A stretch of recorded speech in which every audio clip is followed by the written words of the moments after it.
क्या पुरानी रवायात पलट सकती हैं? कभी सब घर वाले एक साथ बैठकर छोटी छोटी खुशियां और दर्द आपस में बांटते थे, लेकिन अब दिल की बातें फेसबुक, व्हाट्सएप वगैरह पर होने लगी हैं।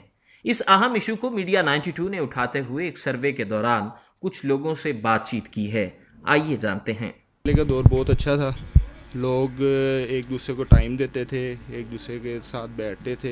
आजकल के वक्त में आप देख लें कि सबसे पहला काम तो ये इंटरनेट और मोबाइल है, जो कि लोगों को जिसने एक दूसरे से बड़ी दूर कर दिया है। बहन भाई, भाई भाई आपस में, फैमिली में कोई एक दूसरे को टाइम नहीं सही दे सकता। घर चल दें, मोबाइल चार्जिंग पे लगा लें, बस फटाफट खाना खा लें, तो उसके बाद यही होता है कि जी बस मोबाइल फिर पकड़ ले किसी तरह। घर वाले देख रहे होते हैं कि चलो जी ये आए हैं, सारा दिन का काम करके आए हैं, बैठे हैं, हमारे पास टाइम, हमें कुछ देंगे, कुछ भी नहीं है। ये वाला दौर बेहतर है कि पहले वाला दौर बेहतर था? टाइम के हिसाब से अब देखा जाए, जिस तरह टेक्नोलॉजी और साइंस अब आ गई, उस हिसाब से दौर तो ये बहुत फास्ट है, लेकिन इसमें इंसान की नहीं कदर अब रही ना। वो चीज़ें अब बहुत ख़त्म हो गई हैं। पहले के वक्त लोग एक दूसरे के साथ बैठते थे, गैदरिंग होती थी, बड़ा कुछ पता लगता था। पहले वक्तों की बातें बड़ी पता लगती थी। अब हम लोग मोबाइल निकाल लेते हैं, उस पर फटाफट यूट्यूब सर्च कर लिया, गूगल सर्च कर लिया कि जी बात देख लिया और मान भी लिया, हालांकि वो हमें पता नहीं है कि वो सही है कि नहीं है। कि जो पहले के लोग बुज़ुर्ग हैं उनके साथ हम बैठे, वो हमें बताएं, हमें उसकी तसल्ली है कि इन्होंने हमें जो बताया है कि वही चीज़ सही है, और हम उन चीज़ों को छोड़ के इन चीज़ों को मानने लगे। हालांकि इसमें हमें खुद भी तसल्ली नहीं है। देख तो हम लेते हैं, मान भी लेते हैं कि है, लेकिन वो चीज़ नहीं है जो पहले वक्तों में होती थी। दिन में चंद घंटे हम अपना मोबाइल बिल्कुल बंद करने की आदत अपनाएं। जरूरी नहीं कि 24 घंटे फेसबुक, व्हाट्सएप पर लॉग इन रहा जाए। एक वक्त मखसूस करें और इसमें तमाम पैगामात और नोटिफिकेशंस चेक करें, और बकिया वक्त मोबाइल साइलेंट कर दें।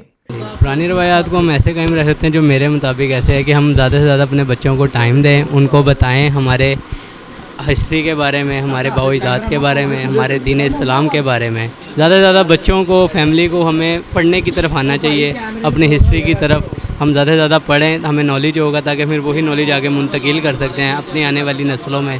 ठीक है ना, ये बात है। मीडिया फास्ट है, हर चीज़ फास्ट है इस टाइम। गेमिंग तो बच्चे खेलेंगे, लेकिन ये है कि माई बाप को खुद चाहिए कि बच्चों को अपने साथ अटैच रखें, ताकि वो गलत चीज़ों से दूर रह सकें, उनको अकेला ना छोड़ें। गेमिंग का भी कुछ मखसूस वक्त होना चाहिए।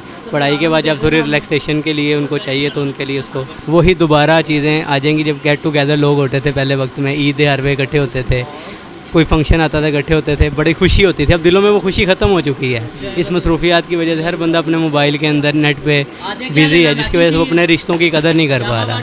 अगर ये हो जाए तो वेल एंड गुड है। पहले कभी बच्चों को ये तालीम दी जाती थी कि ख़ानदान के अफराद ही नहीं, महल्लेदारों, हत्ता के राह चलते लोगों को भी सलाम करें।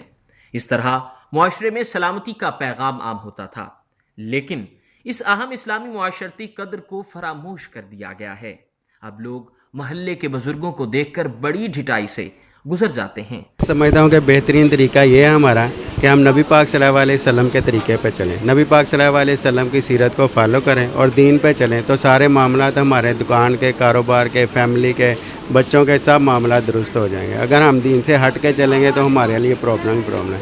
बेहतरीन तरीका ये है कि जो अल्लाह और उसके रसूल का फरमान है उस पर चलें, और यही सीधा रास्ता है। ऐसी बात है, जब मोबाइल, इंटरनेट, केबल ख़त्म हो जाएगी तो लोगों के पास टाइम होगा, क्योंकि कारोबार ही करना है। कारोबार से जब घर जाएंगे तो फैमिली के लिए टाइम ही टाइम होगा। मोबाइल की, नेट की, केबल की ज़रूरत ही नहीं पड़ेगी। तो बच्चों के लिए टाइम है, बच्चों की तरबियत भी बेहतर होगी और बच्चों की सीरत भी अच्छी होगी। नमाज और दीन पे चलें और सरकार की सीरत को फॉलो करें, तो सारे मामला दुरुस्त हो जाएंगे।